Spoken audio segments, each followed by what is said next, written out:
of people are treating social media and the digital space as a megaphone. Yeah. Instead of a telephone. It's supposed to be for conversations. Yeah. You're not just going there and telling them, then going back. It's supposed to be for conversation. So you're getting feedback and doing something about it.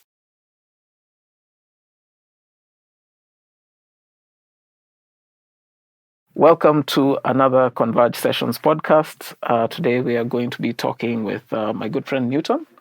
I'll allow him to introduce himself.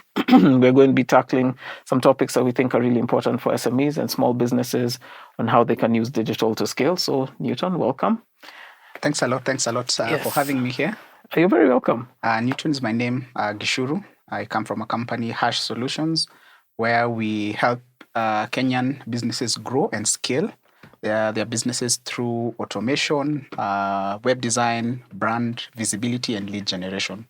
Wow. Okay. Happy to be here.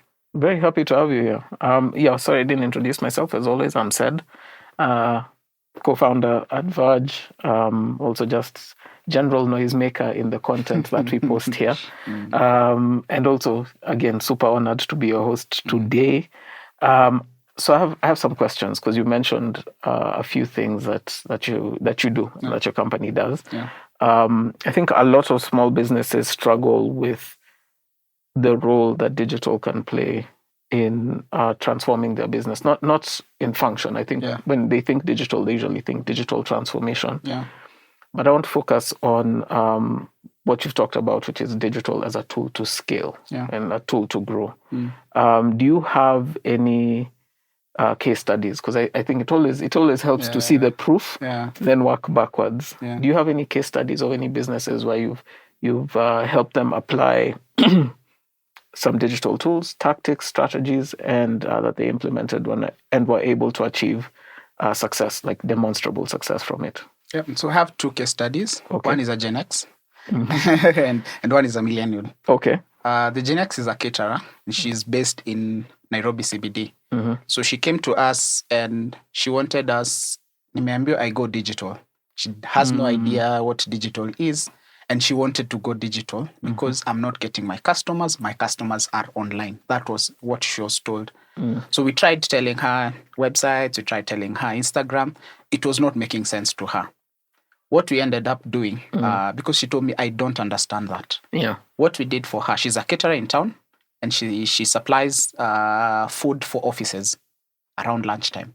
So what we did is we went and optimized her WhatsApp. Ensured her WhatsApp catalog has all the images of her food, of her prices, of where she's found, all the frequently asked questions, and any delivery that she needed. In 1 year, she told us that I've actually increased my number of staff from 5 to 10. So it meant the business was working. She told me, and in that case scenario, the website didn't work for her. She didn't understand. It's a tool she didn't understand. Number two, Instagram, everything, it's a tool she didn't understand. So what we learned from her is use the tools. Definitely, she was so her WhatsApp, she used to post her WhatsApp status, very clear, ask order today by 10, you get your food by 12, we come collect. Her process was very clear. This was WhatsApp business. And that is till now, it's one of the very successful story that of a lady who said, I don't know how to use those tools you guys are telling me. Second story is also at a business in town. This is a millennial. She was opening a beauty space. Okay. And what we did, we went straight to the tools. Started by showcasing the products, showcasing the user-generated content, and started by there. The branding was good. Everything from day one, the customer started doing the reviews. Within 2 years, and it's a beauty. They do skin care for ladies and the surgeries. So that case study, they started from where their customers were. Most of the ladies were in Instagram. They were in TikTok. They started there. That is among the best, I think, case studies that I've seen. The last one that I can share, this is just a free ad. This is a coaching business. They came to us and the pain point was we want to have clients throughout the year. Okay. We just have clients seasonal. So what did we do? We helped them understand that their offering is what they were offering themselves as seasonal coaching business. So we changed the search engine on their website, their communication on their Instagram, their TikTok, to be very jargon free. Like their communication was jargon free. We offer this at this point. We realized most Kenyans don't like a lot of jargons. And true to it, even right now, anytime they get 10 to 15 leads a day. Oh. Just because we offer finance for this. There's no jargon. There's not a lot of jargons that you need. Oh, you need a money market. You need what? You need what? We started by really ensuring there's no jargon. So that's a really a success story that I've seen in the digital space. Okay. Yeah. I think there's a few things you mentioned which are pretty interesting, and I want to touch on them probably one at a time. The first one was with the Gen X example, the idea that using digital for growth doesn't always mean like fully immersing yourself in like the most complicated tools and basically doing everything that everybody else is doing. It starts with identifying where you're comfortable, and two, where you have a strength, and leveraging that. Do you find this to be the case across the board? Are there instances where people have to either shift their comfort zone so that they can be able to adapt to something, or is it always more beneficial to just lean into a strength and then build off that strength? I usually say it's better to be strong in one platform than to disappear in 5. Okay. So there's an advantage of definitely adapting, staying agile. There's a new platform, we are in it. But we're talking about someone who's starting. You don't understand this. This is really strange to you. We tell you where are your key strengths, where are your key areas of strength. Let's say for that perfect example, her key area was she's good in WhatsApp. Yeah. She's a bit elderly, but she's really good in WhatsApp. Telling her go to emails, there's an inquiry there's a lead form that has been there, or in Instagram there's a DM that was really hard, because initially as any business you start solo. Before now she grew to 10 to 15 people, so there's that while you're starting, but it's very important now that she's already mastered that. Within a while, we do advise every quarter now shift to something, try something new. Do your videos, do your BTS in TikTok, behind the scenes in TikTok. Do show how you deliver, show how your customers are happy now in another platform. But start where you're strong. Again, I repeat, it is better for you to be strong in one platform than to disappear in 5. Yeah. I think that's really critical. There's another thing you mentioned, which I think is interesting with the second example you gave, which is that, for the business, like in this case with a beauty spa, where they came to you right at the point of inception. Do you find that one, there's any specific advantage to starting, like to including digital as part of your startup plan? So that right off the bat, while you're sorting out your branding, while you're sorting out your location, while you're sorting out like the 4 Ps of your product and all these other things and your pricing, you're also thinking, how am I going to package this for online? Do you think there's an advantage in doing that? Which is the first question. And then 2, for businesses that didn't do that, are they do they still have the opportunity to like recoup? Truth to it, before the digital era began, you would have your electricity, you'll have your water bills, you'll have your kanjo in Kenya, and all of that was part of the bills that you're calculating when you're opening a new business. I need to open product. Right now, it is true, whenever you're opening that, I think one misconception that I've seen in most SMEs is they're treating digital as it's so expensive versus this is an investment. The same way you invest in, I'll invest in product, I have someone in China, I have someone, the same thing. While you're starting up, treat it as an investment, treat it as an asset. We call it a digital asset, such that this will bring me money. Somehow, it will bring me money. So from inception, it should be like that. To the second question, for businesses that didn't start like that, second best time is now. This is true. Second best time is now, but now understanding which platform works for you. There's so many now, right now there's so many platforms. Yeah. So, but really understanding which platform really, really works for you. Okay. Yeah. So let me go to a more general question. As a trainer, and I think also just as someone who's been in this space and interacted with a lot of SMEs, you've kind of gotten a good feeling of like how a lot of small businesses kind of approach the digital space, and also just how a lot of them are already set up. Because I think Kenya is leading globally in terms of like how many SMEs we have out there, right? What mindset shift do you think needs to happen for Kenyan SMEs to embrace the digital space more, and to kind of make the most out of the digital tools that exist out there? One I've just alluded earlier. So a shift from digital is expensive, I'll do it later, to digital is an investment. That I'm investing in this and it will give me more money a bit later. So that's something that I've seen that needs also to be like whenever you're starting, and it's a misconception, this thing is expensive. The second that I've seen is not taking advantage of data. Perfect example, let me tell you a story. There's a business that we did for 10 years and they had done it for 10 years. We came in later to just pick up and just look at the stats. It is a beauty and wellness business in town. We later realized, and they've been marketing women, but from the data, from the purchases, we realized that their target clients are men. And everyone knows beauty, wellness is actually women. But from what we saw from the data, it is their target clients are men. So a misconception is people don't look at the data.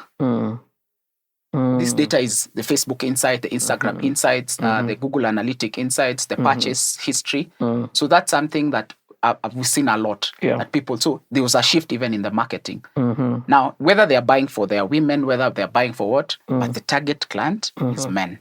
So that's something that we've seen, that a lot of Kenyan, and this is a business that was there 10 years with a lot, and I've seen a lot of businesses have a lot of insights, have data, but they don't go and do something about the data. So there's no action with the data, they have it already. Because a lot of businesses went online, but they're not doing something about the data. I think there's that's actually a problem I've seen a lot, not just with small businesses, but businesses across the board, where you don't lead with the insights, you don't lead with the data. And more so, even when you do have the data, you don't stop to process and then adapt based on it. Because that feedback of being able to say, okay, let's look at the ads, let's look at who's actually searching for us. And then when you see it, there's always that conception of, but that's not what we do, or that's not who, sometimes you kind of have to listen to the customer speaking, and a lot of what they say is just interpreted in the data. It's not said to you in words, it's said through actions. And a lot of people are treating social media and the digital space as a megaphone. Instead of a telephone. It's supposed to be for conversations. You're not just going there and telling them, then going back. It's supposed to be for conversation. So you're getting feedback and doing something about it. Again, very important. It's the dialogue. There's a continuous thread of things that I like saying here when I'm complaining about traditional media, which is just that the ATL, BTL, like a lot of the broadcast and print and things that are static, talk to people and then like talk at people, and with digital you talk to people, because it came off the basis of social, and social was built for me to connect with you as a friend. Remember, we add you on Facebook, you're my friend, and then I poke you. There were interactions, as Facebook, not Facebook. Anyway, but it was based on one-to-one interactions. So when brands came in, I think some of them forgot that you're entering a space where people are here to interact.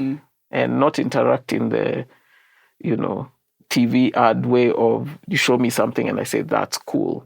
But in the sense of you can show me something and I can ask, where can I find your yogurt? And I expect an answer. And feedback is feedback. We've seen, like recently in Kenya, we've seen a story that a company was given feedback about their product. And this was a genuine company who loved the biscuits. and they are telling them, this is the feedback we have for you. But as you said, big companies, and one of the, and again, misconception and something that a lot of companies are doing wrong is not having a crisis plan, a digital crisis plan. So when this happens, what are we supposed to do? So they were given positive plus, it was positive and negative feedback. Because it's someone who said, I love your products. I want to have more of your products. Can you make them slightly bigger? Because I love your products. I'm a big fan of your product. But now they took that feedback as a chance to now deflect the situation and do whatever they did. And later they addressed it, and we're happy that they did address it. But again, as you said, it's for dialogue. You'll get feedback, whether it's positive, and you'll get feedback, whether it's negative. So for me, I usually, my general approach to strategies when you're doing comm strategies and frameworks is just hope for the best, plan for the worst. And within that, you have to be able to say, like, this is my aspiration, my target, what I'm trying to achieve. This is my risk management plan. And risk management, I think there's a negative perception where it's like you have to sit here and create legal sometimes it's just about perception management. Sometimes it's about having your frequently asked questions up front. Sometimes it's about listening to the data and saying, here are things that keep coming up. Let me just put them on a poster so that people stop asking. You know, like when you go to, I see this still, and this is leading up to my question, businesses that will put up photos of this is the product, they'll put up the description, and then they just stop there. You're going to tell me the price? So I have to ask you. And then when I ask, what do you say? DM for price. We've moved from the era of DM for prices. Why should I DM you for my prices? I genuinely have this question. I was talking to someone and they were like, sometimes people might say the price is too expensive. I told them, I can go to a luxury watch store and find a price for a Rolex. Why are shoes special? Like, unless your shoes cost more than a Rolex, you don't know what my definition of expensive is. And if your product is too expensive for me, I was never your customer. And what they don't know, we're in the era of information. I'll DM with 3 accounts and ask you for the same shoe, the same prices. You'll give me different prices and I'll know you're fake. Exactly. There's so many of those. And again, going to the risk management, it would have been so much easier to just write 5,000 shillings. End of story. Just you keep it simple and we keep it moving. And you see that a perfect crisis plan is, we've seen it somewhere. They went to a certain play, certain show. It was a music show, and they did what they are going to do. And I liked how the company decided now to come back and react after that. This is a company that I'm thinking about crisis. Instead of now refusing the whole story that happened and everything, in fact, they owned up that story and they deflected the whole drama back to what they do core. In fact, they launched even a product back to that. And I like businesses that also thrive like that. That's someone who's really, really intentional. In case the crisis happens, what do we do? Exactly. Some of it is genuinely that. There's having a plan of action. But I think there's also that accountability and action before. In case things go wrong, you should know what to do. But if it's something avoidable, that you can, if there's a tool that can solve it, if there's information that can solve it, then just do it. Do it in advance. It'll save you, save you a lot of time, because those little conversations, like you said, someone can DM you from 3 accounts and then they get 5,000 and then the account that looks a bit expensive gets 6,000. And then my personal account gets 4,000. I'll be like, then how do I even trust the 4,000? So your product is definitely is not genuine. Or you're selling genuine and also you're selling fake. Or you just, you're basically making assumptions based on people, and just the idea that you're judging me so that you can price me can make me say, I would rather go somewhere else. I'd rather go somewhere where it's 5,000 for everybody, then go somewhere where I might be tricked into doing it. So there's that. And then again, to what you mentioned about accountability, I think the fear that I see a lot with small businesses is that thing of, I don't want to be on social media in case a bad story comes out. The bad story is going to happen whether or not you're on there. social media or not. Yeah, so you might want to be there so that you actually can apply a plan to divert it, which I think is important. Yeah. But anyway, I had a question, which when I was mentioning the price thing, that I wanted to see what your thoughts are. What are, like, for me, that's not putting your prices is one of those things where when I'm looking at someone's digital, I flag it immediately. Do you have any other red flags when you look at how SMEs are approaching their digital strategies that you've seen very commonly? Yeah, things that you've seen small businesses do, growing businesses do recurringly with their digital approaches. Top of the list, and this is something that I love and everybody knows it, it's low engagement. Okay. So what's low engagement? This is the 0 comments or very, very few comments, 0 saves, and 0 shares. So that's engagement. I know a lot of people think likes is what now measures your success of your business, but there's something I usually look at, and this is a big red flag in terms of how to measure the business. Because we are here for clients. Okay. We're not here for likes. Okay. So one thing is, just like if you're here and you're business owners, just scroll in your last 10 posts. See who has been commenting. See who's been sharing or who's been saving. Because someone who shares, someone who comments, and someone who interacts with your post is a possible client, or someone who lead you to a client, or someone who's saving it for later. So this someone, I'll put it in my funnel and I'll continue to that conversation. Yeah. So if this goes on for 90 days, that's a red flag. Either you're in the wrong platform, you're targeting the wrong audience, or using the wrong tool. So what do you do in that situation? What you do in that situation is you can even use 2,000 Kenya shillings and just boost and get the right target audience. Yeah. Test, iterate it again. Test, iterate it again. Again, something I like to say it a lot, it's stop counting likes and start counting customers. We are here for customers, not the likes. So even you can get a page that has low, the numbers are not high in terms of followership. It's not high, but the interactions are really, really good and are meaningful, and they are converting. Yeah. We're here for customers again. Yeah. I agree with you on engagement. I think there's a school of thought. I have a friend who likes arguing that engagement is not as useful as reach. So he likes saying that engagement is not as useful a metric as reach. And I keep telling him, I think it really depends on your objective. And the argument he has for reach is that you'll always have more people who are not your customer than people who are your customer, right? So if you look at the universe of things, the number of people who buy from me and the number of people who don't buy from me, the ones who don't will always be more than the ones who do. The ones who are my potential future customers will always be more than my current customers. So, but I have a different way of thinking. Okay. Business, and this is something that tried and tested, people buy from people they like, they trust, and they know. Okay. So even if it's rich, I need to like, I need to trust, and I need to know. And that was going to be my point, right? Yeah. I think there's two metrics, and they usually are not looked at simultaneously. Yeah.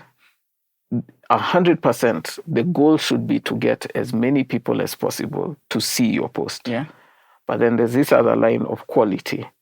The goal should also be to get the deepest level of engagement you can possibly get, right? So you'd be optimizing for two things. We're trying to get more people to see this, for sure. But you also need to make sure it's the right thing that they're seeing and the right people seeing what you said. Right platform, right audience. And, ultimately, I think the one which you had left out was the right content. Right content, yes. Yeah, right because content. If you have those three, if you figure those out and you figure this out, then you're putting yourself in the right place. Yeah. And that's my argument against his reach, is that I try to look at it as what is your qualified reach? Yeah. What is the actual reach where you can say this is actually my audience? And how do you know they're actually your audience when they're engaging with your content? If it is your audience, because they fit your customer profile, but they're not engaging with your content, the problem is your content, not your reach. Yes. It's the content. your audience, but they're not on this platform. Like you said, you're on the wrong platform. Yes. Those type of, like, I feel like those two things need to coexist. Yeah. So what you said, 100% extremely important. You have to make sure you're doing the right thing in the right place at the right time. So something else that I've noted that is a red flag is a lot of customers, the cost of acquiring a customer is high and not compared how much the customer will use or buy the product. So cost of acquisition per customer, per click, per customer is high. So a lot of businesses don't look at that. Yeah. Let me put a story is, I walk into a shop and I want to buy a cake, a 2 kg cake for 3,000 shillings. Okay. And me coming to buy that 2 kg cake for 3,000 shillings, the ad that I saw was 5,000 shillings. If you break it down per customer. So the cost of acquiring me to buy your cake was 5,000 shillings. Yeah. The cost of how much you got from me buying the cake was 3,000 shillings. That's a big red flag for a business. You can scale it up now to budgets of 200, 300,000 monthly, but you're not calculating how much are we getting. Yeah, you'd be losing 40,000. Yeah. As an actual loss. Yes. And that's not counting the cost of materials, the labor, the time. You've not paid the rent. Yeah. So yes, you're doing ads. Yes, you're getting clients. And you can attribute this client directly. They're coming from the ads. So is it working? Yes. So should you continue boosting? Most people will continue boosting. Okay. And doing campaigns and doing ads and ad sets, but they're not calculating that. From a small business I'm selling shoes in town, but I have to boost my page every single day. Yeah. But I'm not calculating how much that shoes, how much did I get at the end of the month? Is it making sense? Yeah. I worked in e-commerce at some point, and there was a general rule in our e-commerce team that said if the cost of acquisition is higher than a good discount, we give a good discount. And the whole idea was just that you would much rather say, if I'm going to spend 300 shillings to acquire you, and my product is 500 shillings, I could just put 100 shillings off. Yeah. I could just say 20% off and reach more people. And I think the thing that I kind of get from what you're saying is that a lot of businesses don't stop to actually measure effectively the ROI. Yeah. And not just ROI, but like the actual quality of that ROI. Yeah. It's very easy to say we got 20 sales from our marketing budget, but you have to compare numbers to numbers. Yeah. We got 200 shillings worth of sales from 400 shillings worth of marketing. Yeah. That's the red flag. That's a comparison. Yeah. Literally, that's apples for apples. Yeah. And again, we've mentioned it again. So a lot of businesses don't look at the analytics. And the analytics don't need to be so deep. And I know technical. This is the insights. This WhatsApp even have now insights. Facebook have insights. Yeah. You can get this data and compare how much you've gotten from your sales. Yeah. And it's direct, and you can do the math. Yeah. And it doesn't have to be technical, because it's anyone who's in business. And because most of the time the challenge is time. Yeah. You can take 30 minutes out of the whole month and do the analytics and just see, am I really, really making money out of this? Is this customer worth me putting another media budget for the next month, for the next quarter, for the next year? Okay. Yeah. I want to ask you a practical question based on what you've just said, yeah? Because like you said, there's time and there's money. Let's do this. If a small business has 2 hours a week that they can spend on this, and they have 10,000 shillings in a month to go digital, where do they start? So do we need to specify the business? No, we don't. Okay. So a business has 2 hours. 2 hours a week that they can spend on this. A week, and 10,000 shillings a month. Yeah. So what I'll do is I'll split the 2 hours into two.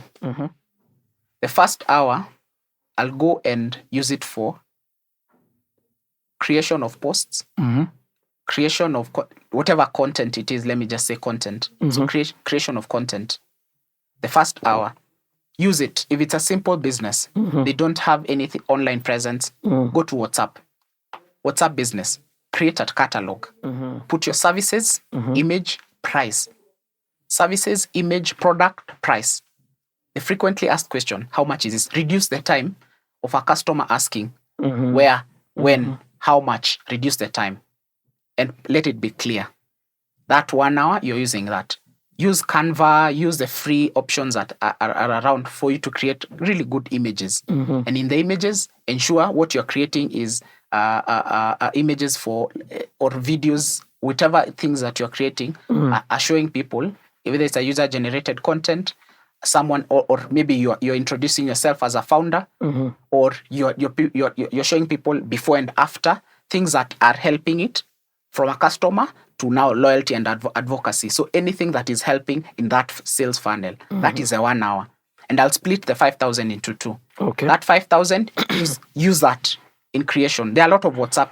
I'm assuming this is someone who does not know digital and wants to go digital. Okay. That's the assumption. Yeah. From maybe it's a really good business. There are a lot of WhatsApp businesses and WhatsApp marketplaces. Westlands Marketplace. Join those groups. If it's 100 shillings pay market, someone will see your post. You don't have money, you don't have the time, just ensure you're marketing. The post is clear. The information, the content, as we had said, is very clear. Is to help you make your decision faster. Yeah. The next 5,000, this is someone I can tell, in the next 1 hour, the person can go to Instagram. Yeah. In a day, create 3 posts. Remember in Canva, create the 3 posts. The first post is to show people behind the scenes. Right now, we want to know, you're a baker, yes? I want to see which ingredients do you use? Where do you buy it? Show people, involve people in that process. That's a behind the scenes and anything that is involved there. The second post, let it be informative. Yeah. Tell people, if it's a dentist, tell people 3 reasons why you should brush in circles. What you should do after you take coffee, take some water. Give people information. Then the third one is go and directly sell. Have a direct sell ask. We call it a CTA. Have it very clear. Yeah. I'm asking this. There's a discount. Buy now. Click this form. It is very clear. And the right to sell. The third, you see, now that's a thing. And in the third one, boost it. Yeah. The 5,000, boost it. Boost that. The call to action. The call to action. Yeah. And ensure you do it for 3 months. Yeah. You'll start getting clients. Okay. Yeah. I think that's a very practical approach. I actually really like that because then you cover the full gamut from how you get to discovery, how you get to education and engagement, and actually, like you said, earning the right to tell someone, I'm selling you this product, and you can now see what the value is. Yeah.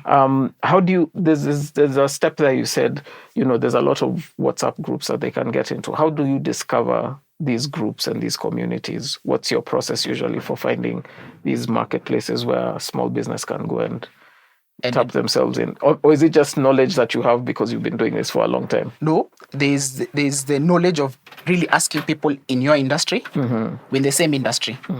Whenever we're having banter, I can ask you, by the way, is there a WhatsApp group you guys meet? Number 2, you can start even from the community. Just ask around. Is there a WhatsApp group that people, right now, majority, there are a lot of WhatsApp groups. In fact, even they have market days. Yeah. And people open and sell anything. Oh, yeah. So there is. So it's just, you start around by asking in your community. Yeah. So these are your neighbors, these are your friends, these are your people you in the same industry, and you will find. Number 2, right now, even you can search. This. They've put the information online, and you will get. Yeah. You will get a number and you can join, because most people have put even the link to join a WhatsApp group. Maybe right now, what I've seen most groups doing it, they wait for admin to approve. Yeah. So, but you will join a group and you will start from somewhere. The best thing about it is you look for an audience that need your product. You see, if you're selling chicken and this is a business group that, let's say, people who live in parklands, and you're selling chicken in parklands, chances are, and you're selling good chicken, they will come back to you. Okay, I think that's yes. There's 2 things I think I want to kind of surface from what you said, which are underrated, very simple, underrated, very impactful in terms of achieving success, but very underutilized. One is the power of the ask. You have to ask. Yeah. There's usually the shortest distance between whatever it is you don't have and what it is you want to have is just going where it is and asking for it. Yeah. And the second is the power of community, because like you said, you have to be in these spaces to be able to find the people that you're bantering with, that you can be able to talk to them. Yeah. And I think one of the things that happens, and we talked about it before the interview, but one of the things that's happened, especially for entrepreneurs, is that you get so caught up in executing that you also cut off the social side of your business and talking to people, and undermine the value of just being able to have a network of like-minded people where you can be able to just, hey, Newton, I am trying to figure this out, and just hear what somebody says. Yeah. So the idea of asking when you need something, wherever it is, because if you can't ask someone, ask Google. If you can't ask Google, ask ChatGPT, or Perplexity or something. You will find an answer if you ask long enough. And even if you don't, you get closer to an answer. Yeah. And that's always important. The second one is just connect with people, because there's a value in connection that you can't pay for advertising that can give you the same value as the connection of someone who actually understands what you're going through. So yeah, I think that's. And I've noted a lot of people think, like me and you in the same industry, people don't realize that we're not competitors. No. We are collaborators. There are places you will reach, I'll never reach. There are places I'll reach that you will never reach. 100%. We are always in collaboration. A lot of people thinking, you're opening businesses, I'm competing with that person, they're stealing my... And the day you realize, what if I sit down with you and see how can we collaborate? That changes again. That is another aspect of community, because you always be asking, hey, by the way, how are things on your side? Hey, are you still crying? Taxes? What is like, hey, one time.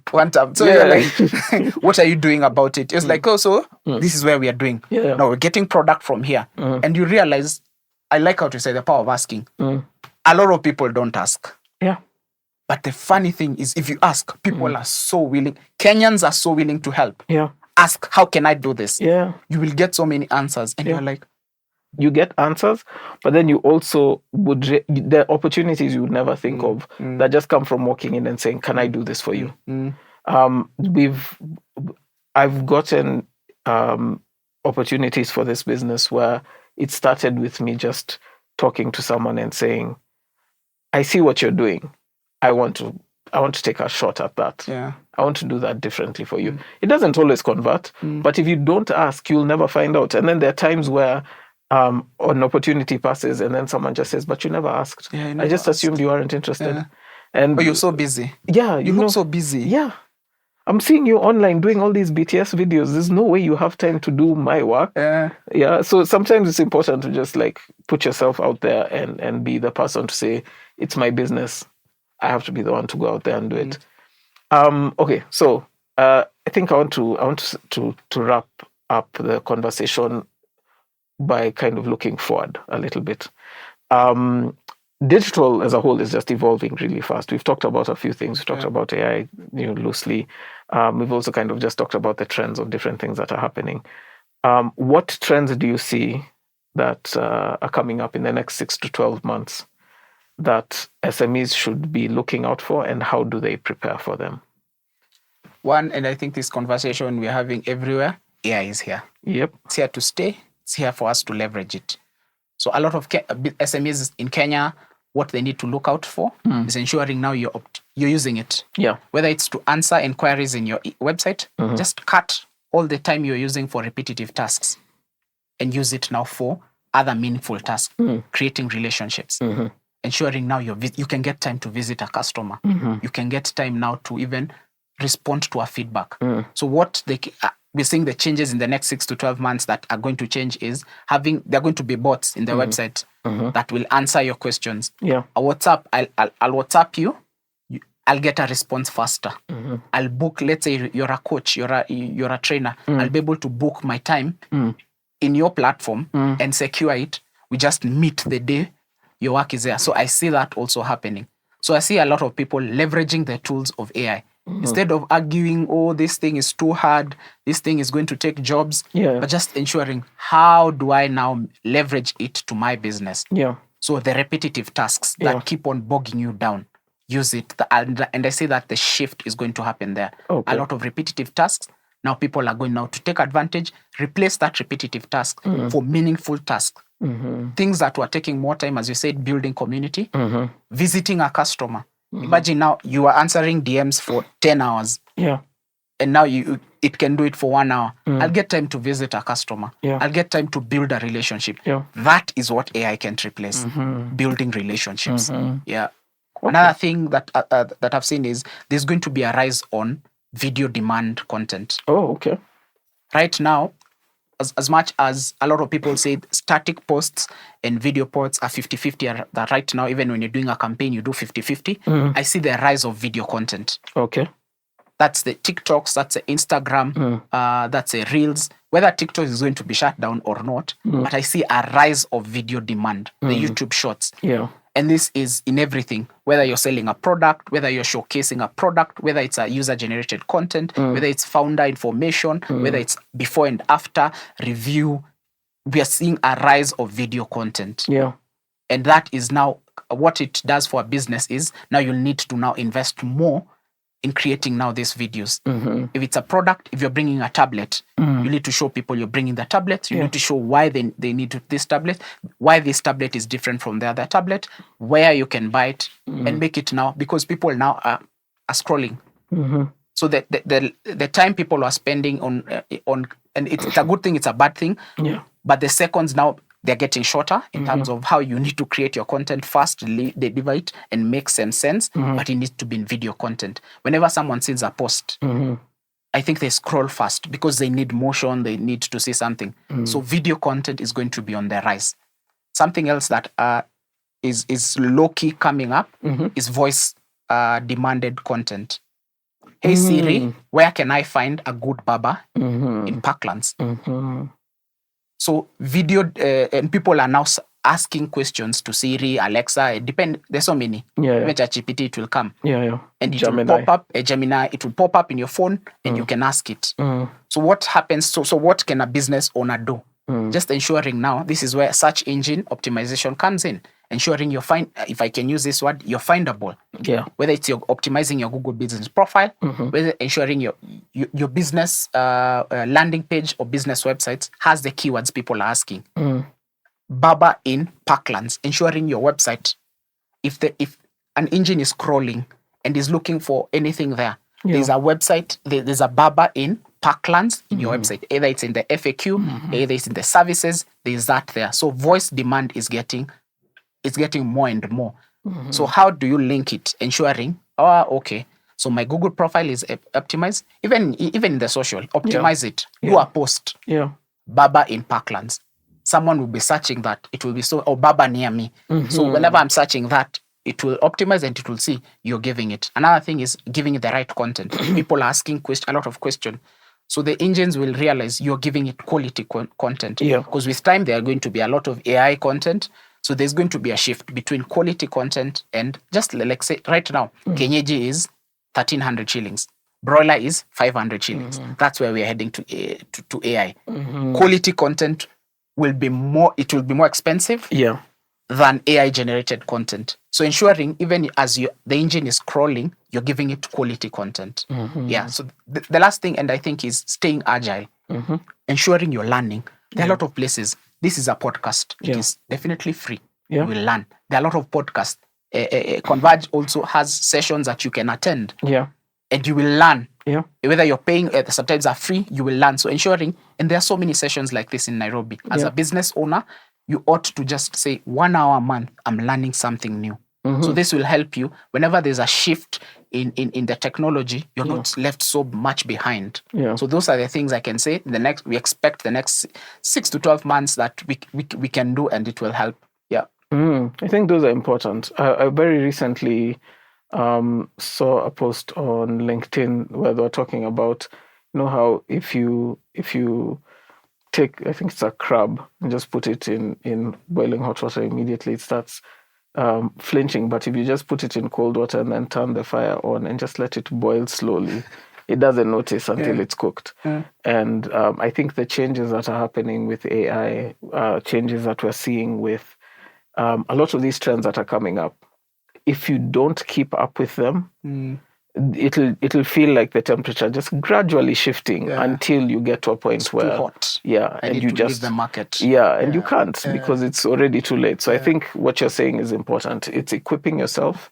That's that culture of learning, staying agile, using the tools now, engaging in those spaces.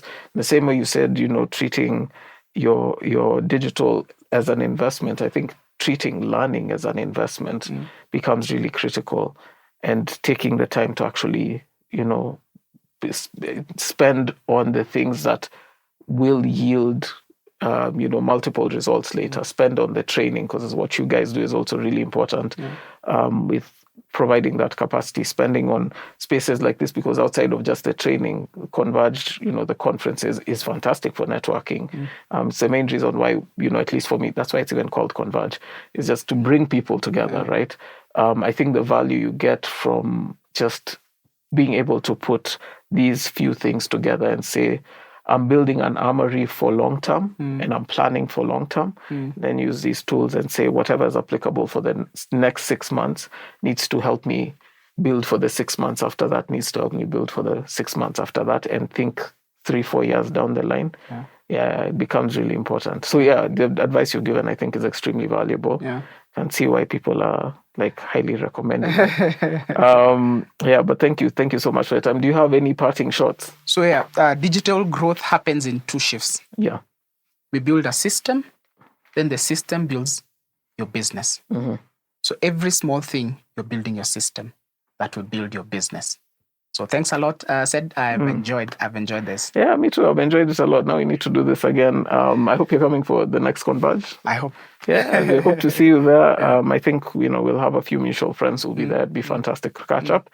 But this has been an amazing conversation. I've picked up a lot. I hope you have as well. I've also learned a lot in this space. So I think we'll continue to connect. We'll continue to collaborate, and we encourage you to do the same. So thank you to the Verge team. Thank you to everyone who makes this possible. Thank you to everyone who watches these. And if you have any questions, we'll check, because we actually are going to just take that advice and engage deeply in the comments. So anybody who has anything to say, drop it. We will reach out. And I think that would be a wrap for this one. It's a wrap. Yeah.